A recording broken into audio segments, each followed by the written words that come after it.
Welcome to B-Bite, where we discuss our life experiences from the ups to the downs to everything in between. My name is Mario. Happy Friday, everyone. I'm actually recording this. Yeah, basically, whenever you hear this is pretty much like when I recorded it. So, quick update. I said last time I went to Hawaii for a week, particularly Big Islands and Oahu. So, I highly recommend that those who go to Hawaii in the future to basically know how to swim before you go there. I think I do enjoy Big Island quite a bit. It's not as commercialized as Oahu, and then it's pretty secluded. I still go to the water, but I think had I know how to swim, it would be much better. But it was a nice getaway for a week. Traveling with family for a little bit, and then I also get to hike quite a few places. I didn't hit all of them that I wanted, but I was able to go to quite a few, at least like the famous one. And yeah, I think it was a good experiences just to basically every time I travel, it just made me realize a couple things like one, um, how lucky I am, and then also as well as it's always good to take my mind off work for a little bit, and then when I actually came back to work past Monday, I was pretty refreshed and then was able to come up with like quite new ideas. I think that happened to me oftentimes where whenever I put my mind off to do something else, and then suddenly I come up with like quite a few good ideas to solve the problem. Not to say that that will work for everyone, but I think it's worth a try. Uh, so yeah, that's pretty much like the quick update on Hawaii there. And I would say that I think rental car in Oahu is much cheaper than Big Island, which makes sense, I guess. Oahu more commercialized, uh, more cars, more traffic, of course, more supply and demand, right? So that the rental car price is probably not that high. Compared to Big Island, pretty secluded, not as many cars, probably not as many supply, hence it's a little bit more expensive. But all in all, I did enjoy it, and then I also get to explore the national park in Big Island, the Hawaii Volcanoes National Park, which was pretty nice. I don't quite remember when was the last time I went to national park. Probably like sometimes last year, but it's refreshing to go to another national park that I haven't been before. So yeah. So today I really want to quickly talk about the topic that I'm also interested in. Is essentially the type of travelers. So I classify myself as like someone who travel pretty often, but again, right, there are many different type of classification when it comes to traveling. It can be those that travel during holidays only, those that are business travelers, and those that are like backpackers and adventure travelers, right? And then there are also those that are like expedition travelers. Uh, so just going there for basically like adventure, right? And then there are those also who I would say long-term travelers where they go to a specific location or city or country and stay there for like 6 months or a year or even longer than that. And then they move on to the next country and so on and so forth. So those are like the few classification I can think of. I would say for me, at least for now, I'm definitely not the backpackers or like the adventure or expedition travelers, but also like definitely not the holiday makers. So I'm between of super chill to adventure seeking type of thing. So I guess I'm in the middle of that. Uh, Mainly because one, I don't really have gears to do backpacking. Although I think if the opportunity presented itself, I would definitely do it. Uh, but yeah, most of my travel are actually quite short, just due to the nature that I I can't take many days off from work at a time. So 1 week is probably like the most I can do at a given time. Um, and so yeah, that will be, I would say I will be in the middle of those. And then as far as I guess what inspired me to travel, I would say I think I've mentioned this before, but uh, it it's always refreshing to get a new perspective and new understanding of that. Basically, like the war doesn't revolve around where you live. Once you step out of your comfort zone, go to a different country or different city, quickly you'll notice that one, people practice different things as well as even languages, right? So, especially if you go to the non-English speaking country, you quickly realize that English is not everything. And it's quite fascinating that, right, different location, different places, people speak different languages, practicing different religion, different cultures, different type of foods. So it's definitely very different. Um, and I've also mentioned this before about like how do I go about planning my trips, as well as like what factors influence my decision and where to go and whatnot. I would say first it would depend whether I'm going with friends or family or solo. Um, yeah, I think most for the past few years I've been traveling with friends and family mostly. Um, I've done solo trip before. Actually, it's been a while ago. Um, but I think this year, coming May and June, all the way to September, I'll also be solo tripping in Europe for a little bit. So that'll be, I think once I kind of do that trip, I'll be able to like give more information about it. But for now, uh, yeah, I would say it really depends on who I travel with. And usually what I do is I'll create a Google Sheet. Even if it's just a solo trip or friends or with family, I'll still kind of list out the things that I want to do. Um, Factors, I would say, uh, yeah, I would say the factors that influence my decision would be cost is definitely the big thing in terms of like where to go and how much budget I have. Activities as well, right? So what kind of activities do I look to do, right? Especially with friends and family, I'm a little bit careful, right? Negotiating with them about what to do and what not to do. And particularly, I myself don't really go to like theme parks or things that like cost a lot of money. I usually just go on the nature trip, hiking, and all those things. And generally, those are the costs are minimal or actually free. So yeah, and honestly, for accommodation, Um, I don't really care too much. Like I'm not looking to live somewhere like super luxury or anything like that. I've lived in hostel before, lived in Airbnb, lived in hotel. Actually, I'm fine, whichever way. And so I think as long as I safe, clean, and good environment to be in, I'm okay with like where I'll be living. And then as far as like car rental, that's like if needed or necessary, right? Otherwise, I probably don't get it. Um, yeah, and then as far as things to do, like I mentioned, would be like more sightseeing, hiking, right, to see more nature view. Uh, Definitely like local food.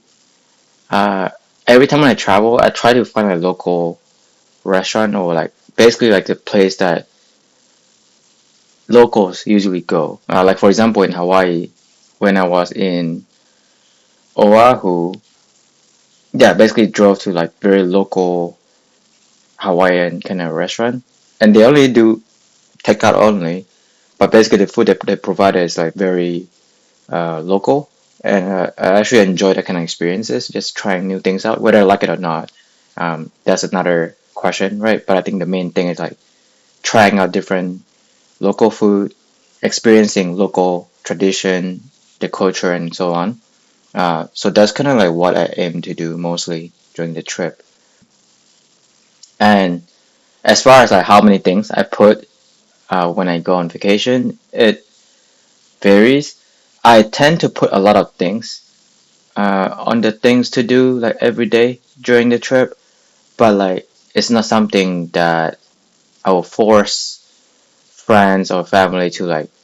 Basically, we have to hit all the spots, right? I will try our best to do so, but if we're tired or need to slow down a little bit, I'm okay with that too. Um, so yeah, and then as far as like I guess stereotype or misconception about different type of traveling, different type of traveler in this case, um, and I guess like how to overcome them. Um, I think I have changed along the way for sure. The way I travel, like back then when I travel with family, I think mostly we only care about hitting right the touristy place, and that's pretty much like all we care about. But I think now I come to a realization where like if I travel to a new place, new city, a new country, like is it actually hitting the famous place is the one I care about? For me, that's not really that important to be honest. Yeah, it's nice to see, the famous place. Likely it's because of the historical building and things like that, which is cool. Um, but I think for me, the most important thing is experiencing the local culture and again, local food, right? Being able to immerse into the society, just putting myself out there in the unknown situation. I think that's what makes it exciting. Um, and yeah, and I think for sure, um, especially when traveling to different countries, there are definitely some uh, misconception. Especially, I've had this experience when I was traveling in Europe, where um, right, generally Asians are considered loud, rude, right, etc., etc. But I would say that I mean definitely no matter what kind of race uh, there are, like when you go travel, there are definitely some bad apples where people are rude, people are not respectful of like local cultures, right, local law and things like that. But I would say don't let a few bad apples ruin the entire general like population. For the most part, I think everyone is friendly. Every country that I've been to so far is quite nice. Like I was able to converse with local and understanding the culture. So yeah, I would say like you know just be cautious. Uh, Definitely like, as a tourist or as a travelers, um, there might be time where people take advantage of you just because you are right not from the country, unknown, right? You don't know a lot of things. I think just be vigilant about your belongings, about um, things to do with strangers, right? I think just be, I guess, street smart a little bit so that you're able to protect yourself and able to kind of travel safely. Um,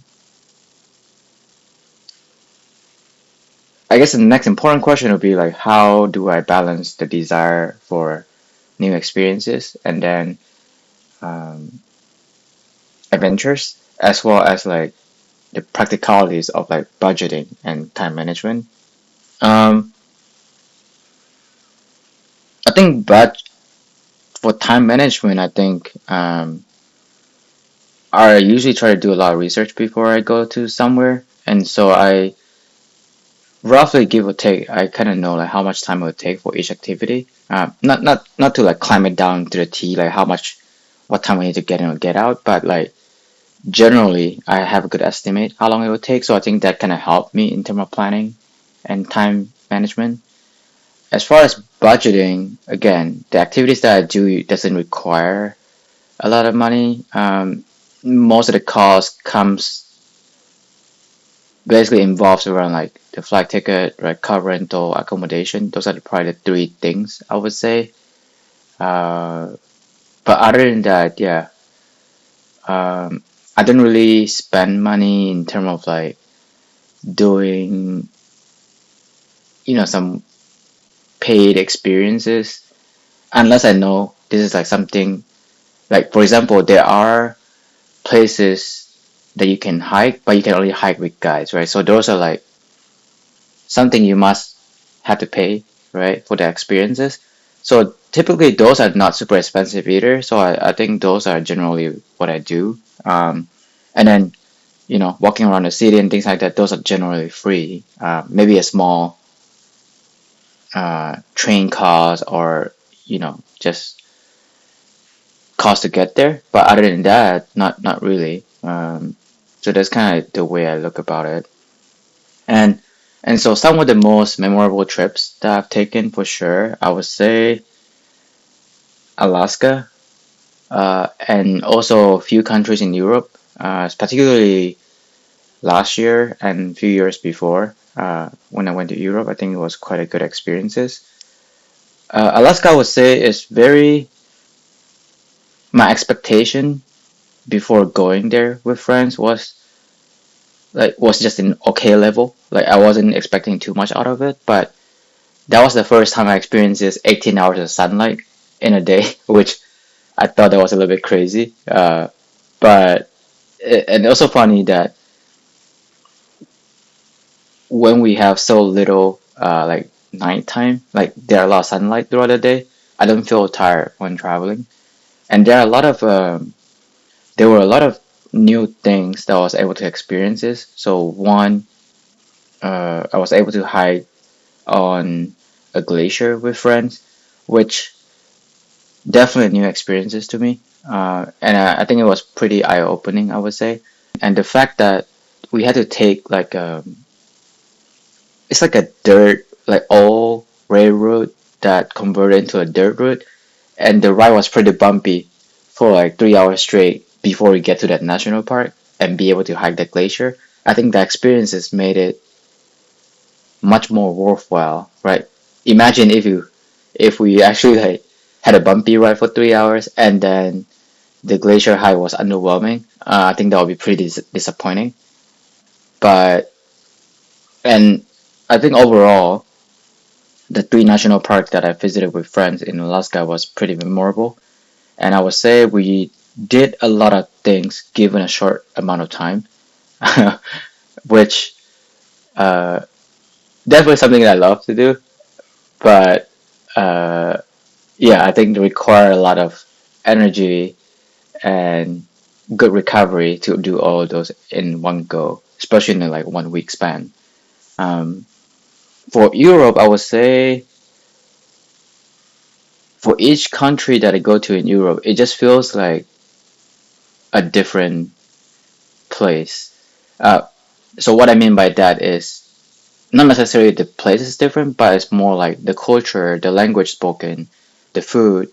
There are definitely some similarities between one country and the other, but I think there were a lot of differences too, which I thought was very interesting. And the way that the Europe layout, I think each countries, at least the one that I visited, is that they always have the old town, like the old city, and then the new town. The old town usually like pretty similar across the board, uh, but there were definitely up and coming new town and kind of new experiences that you can try. That's very different across all the countries in Europe that I've visited before. Um, and I think another interesting question would be like, how do I actually approach cultural differences and potential language barriers when traveling to new places? I would say try to learn maybe the minimal things, minimal like language stuff that can get you by when traveling. So things like hello, thank you, you're welcome.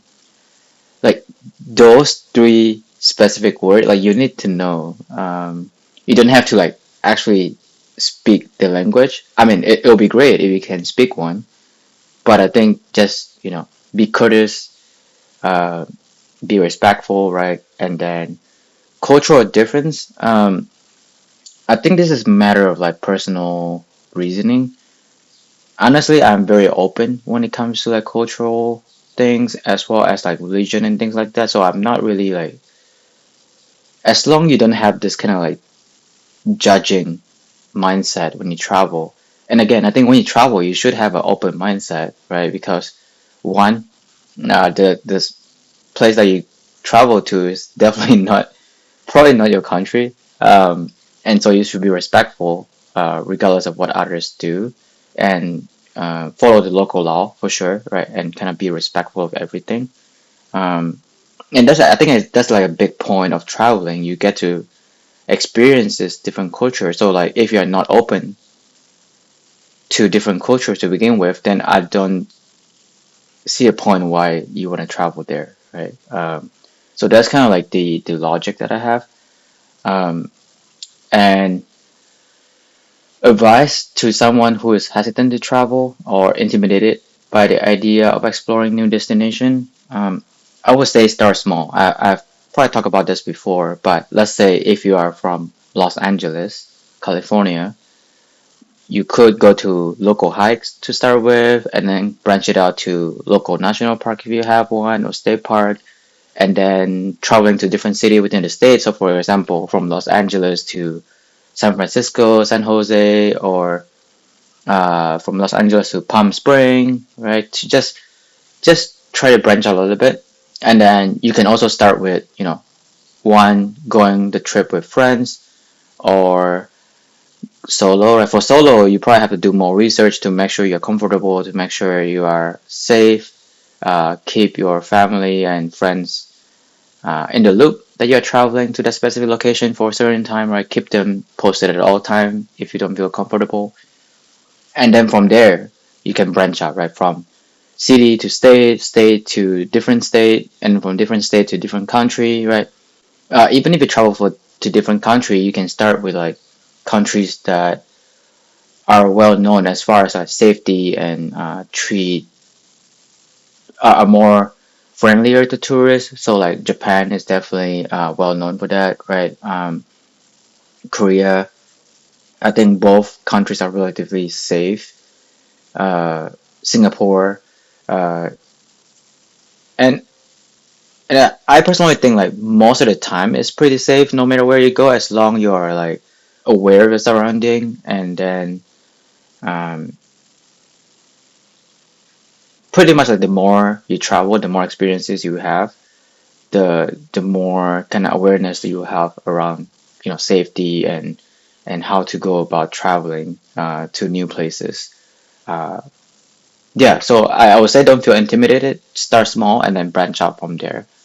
Um, and then last, I guess like a couple things around like incorporating the sustainable or responsible tourism practice into travel is that definitely when you go to visiting a city or country, like don't trash the place. Like if you go hiking, like don't throw the trash on the trail. Like pick it up. Like just put a reverse psychology. Imagine like I come to your house and actually just randomly throw trash around your house. Like you will be angry, right? The same goes vice versa, right? If you come to my house, you just throw the trash around my house. Of course, I'll be angry. So yeah, if we're visiting a new places, new country, or even local where you at, you know, respect local law and then be courteous to each other and then keep it clean, so that again not just for you, other people who are traveling maybe after you will get to enjoy the same view, the same experiences as you are. um, so yeah, I would say like be responsible in terms of the environmental impacts and social impacts too, right? I think be open to different cultures and practice, even if you disagree with it. Like again, right? Just be curious, be respectful. Um, Finally, I would say next on my travel bucket list, I'm going to Iceland like this summer for like a week or so with friends, and I'll spend the rest of the few months there around Europe, maybe solo tripping a little bit. I haven't actually planned anything yet beside Iceland, so um, yeah, that'll be a.